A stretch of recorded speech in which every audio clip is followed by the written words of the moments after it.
we have. Nigerian Tribune is what we have in fresh print here. Abducted. Okay, we have the authority newspaper there. Emefiele cost our failure. Customs blames 2023 polls others, and that's what you see leading there. Bottom page story: COVID-19 probe reps committee others fire service to refund 1.48 billion naira on page 8. It's time for state police. PDP governors tell federal government that present police structure must be decentralized. Insist fight against insecurity can only succeed with having state police. You can check out other writers to that leading story on the front page of the Nigerian Pilot. Senator shows Ogoni people of commitment to ameliorate problems on page 7. The Nigerian Express: police lied, didn't rescue me. Imo monarch: I paid ransom before my release. Imo journalist narrates how son escaped from kidnappers' den. And you also see Casino Elders Forum not speaking for North Matawale, and that's what you also see there. The Daily Asset: again, suspected herdsmen invade Bedouin community, kill 15. Military confirms 8 dead bodies. Gory photos of bodies sent to governor and deputy. Not sharing one there on the front page of the Daily Asset. PDP governors visit Mofwang over killings. Donate 100 million naira. Daily Sun: security operatives swoop on forex dealers in Abuja. BDCs shut down over worsening scarcity, and that's on page 2. You also want to look at that story.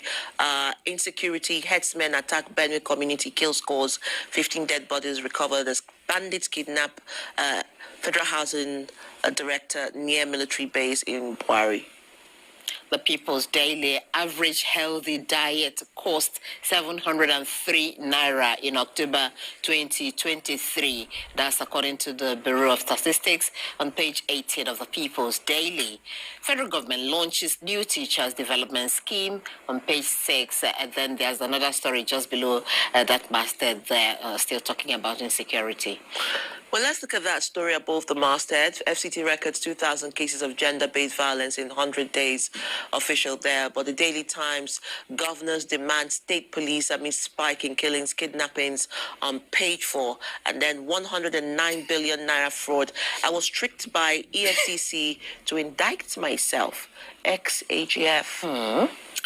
Okay, this Nigeria, dollar crisis. BDC operators fight CBN over costs. Withdraw services, close offices in Abuja, Lagos, Kano. Bank customers decry increase in hardship, reduce purchasing power. Petrol price may rise soon, says Lukwebiri. These are interesting stories on the front page of this. And Nigeria. I see Wike there screaming, there will be no peace for criminals in the FCT. Well, first news: alleged tenure elongation. Federal government set to sack FRSC Corps Marshal. Pencils down senior deputy Corps Marshal as replacement as BU intensifies efforts to remain in office. And then you also want to see that story: 21 suspects arrested over killing of Ekiti monarchs, abduction of pupils, declare ransom payment a crime coming from the police. Daily Trust: Nigerians decry rising cost of living. Rice costs 70,000 naira, flour 44,000 naira per bag, cement 7,000 naira per bag.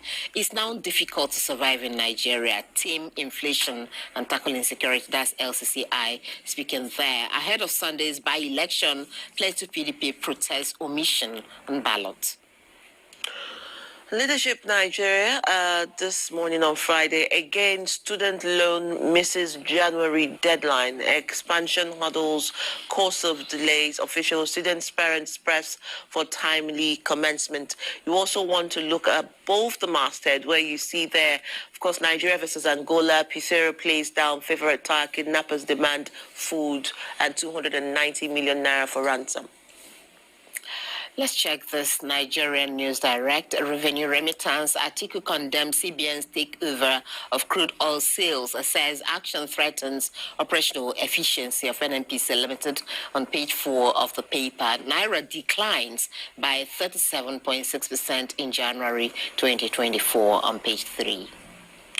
Standard Times is looking at high inflation, reforms create hardships in Nigeria, IMF. You also want to look at that story there. Lagos court remands container driver for killing 9 people. But Wike moves to construct 5 roads in each area council in the FCT on page 2. Don't pitch north against other regions, says CBN. Offices relocation won't cost Tinubu 2027, recalls Nigerians never protested over Daura Varsity in Katsina. That's Matawale to Katsina elders and others.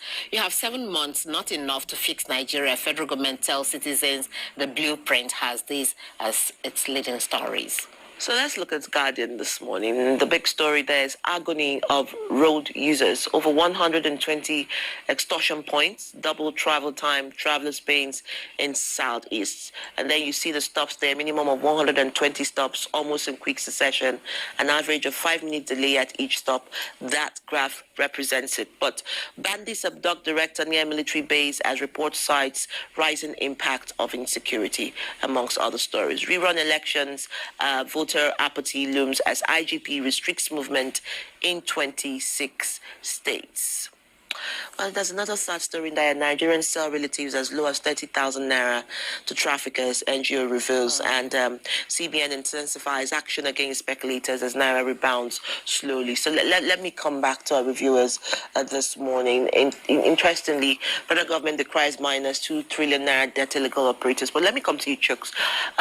First, maybe we want to start from the issue of the spike in food prices and, of course, talking about how much it costs an average Nigerian to eat healthily, from last year and what we're seeing this year, perhaps some insecurity stories and the elections coming up on Saturday. Yes, very interesting. They say a war foretold, predicted, doesn't come to a cripple as surprise.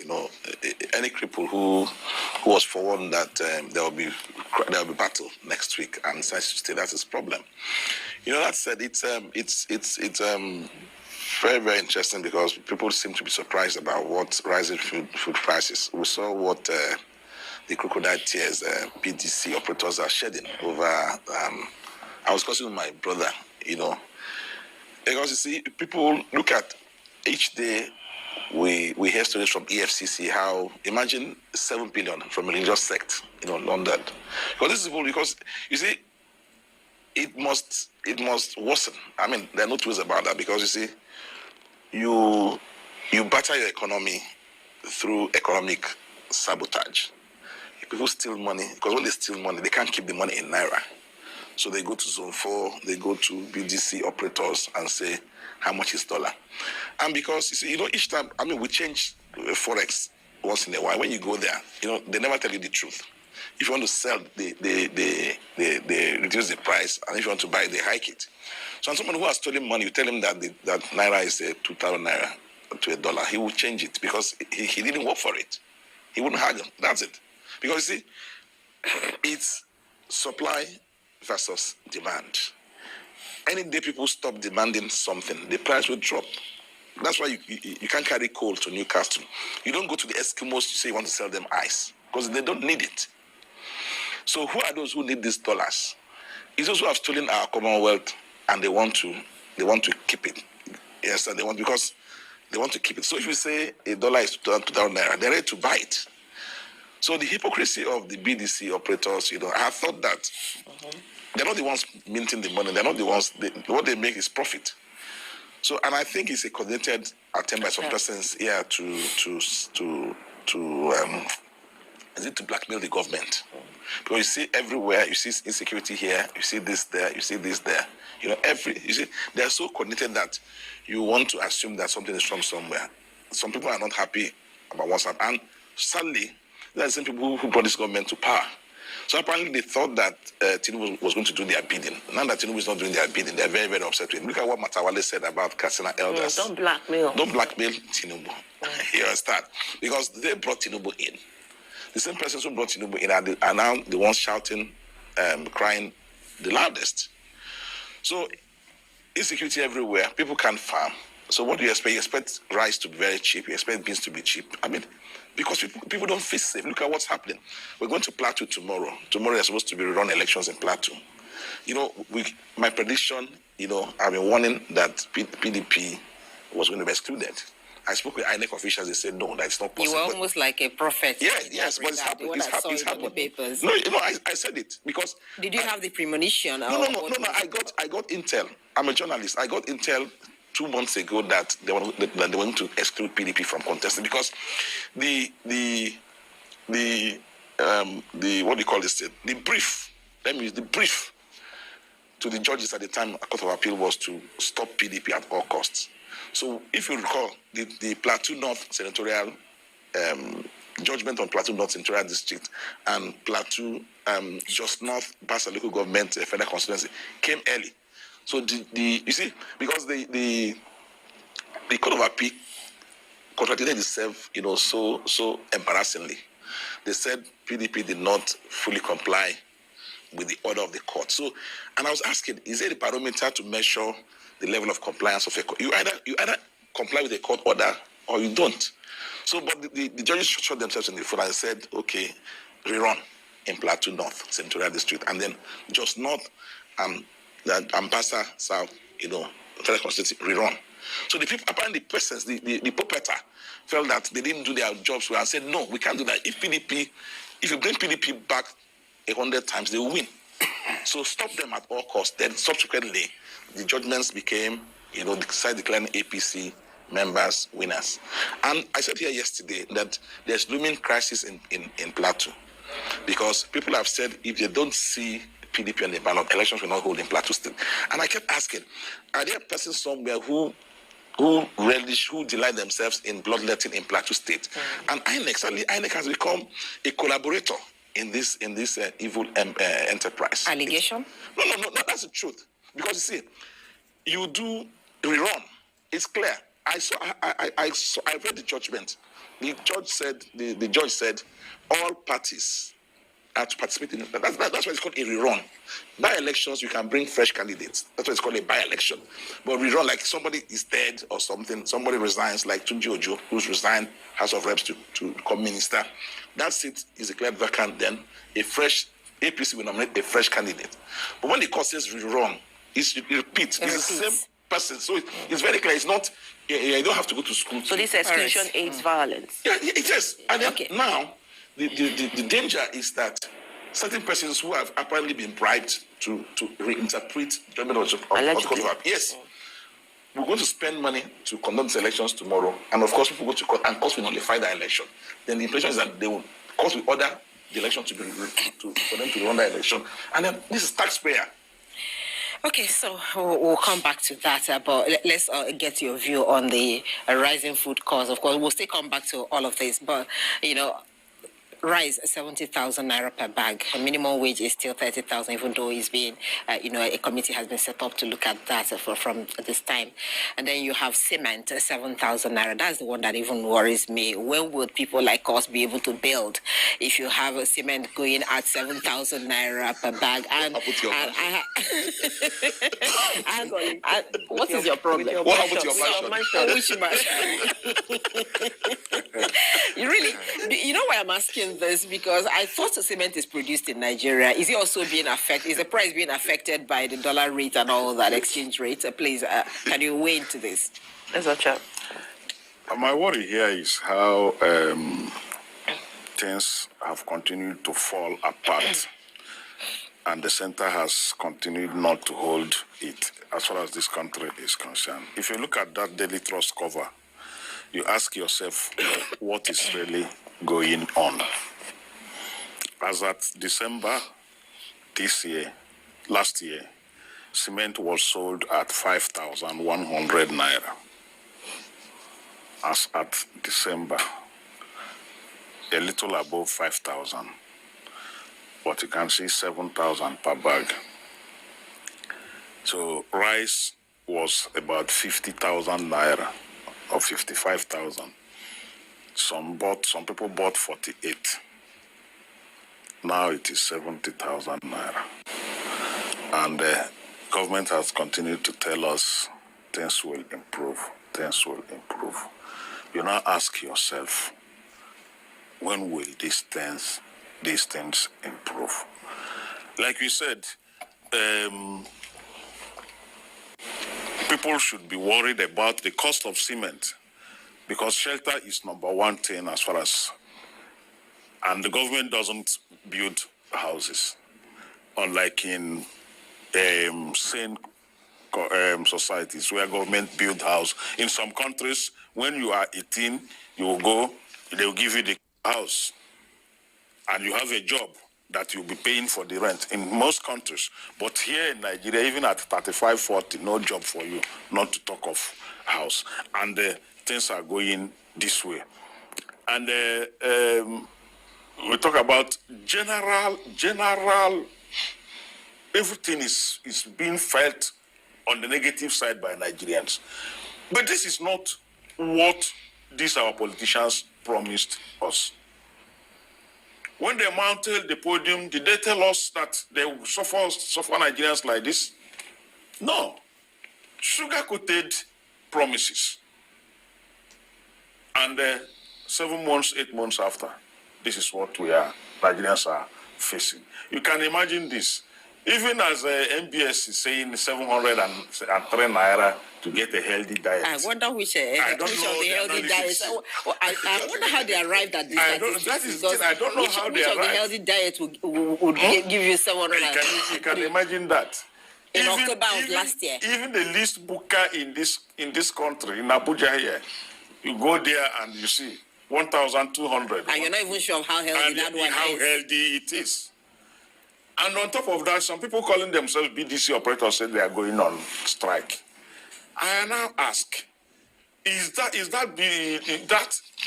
thing they are doing at Zone 4 in Lagos, in Amausa, in Owerri? Is it a legal business that you now organize yourself and say you are going on strike? People that are supposed to be arrested, now threatening the country, threatening the economy. When you know that you are doing an illegal business, as far as I'm concerned, what they are doing there is an illegal business. But they can form a union, which is also illegal, because there is no law. Nobody is checking them. And because they are operating for those who are stealing our money. Because all those people we see at Zone 4, all the people we see at Douglas, Amausa in Owerri, the people we see in Lagos, in Kano, they are not the owners of that business. If you trace it, the owners of that business are the people that are holding the country down, are the people that are pulling the dollars, the pounds, and bringing it to Zone 4 and all those other places for the illegal business. I have asked here severally. We have traveled wide. We have traveled to so many countries. In all the countries we have traveled to, have you ever seen where they take you to a street to change foreign currency? Oh. Have you ever seen that? But it is blossoming, it is booming in this country because nobody checks nothing. Like previous legislators will say, day your day, make I day my day. Nobody worries nobody. That is just what is going on in Nigeria because these people that are the people that are in government, the people that are in the banks, the people that are the serious politicians in this country are the people that are causing this. They are behind this illegal trading of foreign currency. And that is why you can hardly see a Nigerian politician operating with Naira. Naira is no longer a legal tender as far as they are concerned. At any point in time, they are loaded with their dollars. Because it's a status symbol. Because it is a status symbol. Anytime you see them with Naira, it is just an operational currency. That is why these things are happening. That is why the so-called BDC will come and say they are going on strike. What are you striking for? Or what are you striking for? Are you whose interest are you serving? Whose interest are you serving? Okay, let's look at this story. I mean, whose interest? This story on the police lied. I mean, it's such a weighty accusation, and it sort of speaks to the underbelly of several people's, remarks that sometimes the police just does, paparazzi, showcases kidnappers. However, even though we know they're doing quite a great job on the other side, he just talked about off camera how police waded into a certain forest and were able to arrest certain people. But the Imo monarch is saying he paid his ransom before his release, and Imo journalist narrates how son escaped from kidnappers and police didn't rescue me. And then you see a former AGF saying that the EFCC lied again against him and induced him on, to make confessions, deceived him to make confessions on video. So, it's very laughable. You see, the truth is this: there's this trust deficit. You see, people don't seem to trust government agencies. Like when we're going to do our story on Plateau, I'm sorry to go back to Plateau. I called the INEC director on public enlightenment, and he told me that it's a lie that. Of course, that PDP was going to bring the ballot. I told him, I said, but this is what we had. He said, no. They said that's not true. But look at what has happened. So when people who use government agencies, so apparently the former AGF is now hiding behind the pillar of some lies told by some government agents to lie against the EFCC. This is a man who was standing trial, and the emir of Daura, gave him a chieftaincy and turbaned him as a chief, some chief in Regardless, you understand? You see, I want us to be very, very careful about who the real enemies of Nigeria are. And I have to be very, very frank. Because you see, in August, federal government removed VAT from diesel. Diesel was about 130 at the time. Now this is about 8,000 naira. So it means the price of diesel has actually, VAT has really reflected, the amount of VAT on diesel has actually reflected the price of diesel, AGO. But let us look at people, these so-called cement producers. In September, without prompting, without nudging, a particular cement producer promised that they will crash the price of it. Nobody pegged him to for 300 naira, 3,000 naira. You understand? Then later, when we held them to account, then they came to the president and said the same thing. Then when December came, they said no, it was January. Today is February 2nd, and from the 5,000 it has jumped to. So you ask yourself, and these things happened about the same time EFCC was probing the accounts of these cement producers. So we have to be very, very careful.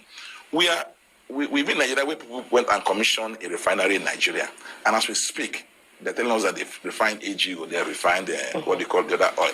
As if, you understand? How many times we do commission a refinery? I'm sure they're even putting pressure on Tinubu to go and recommission that refinery.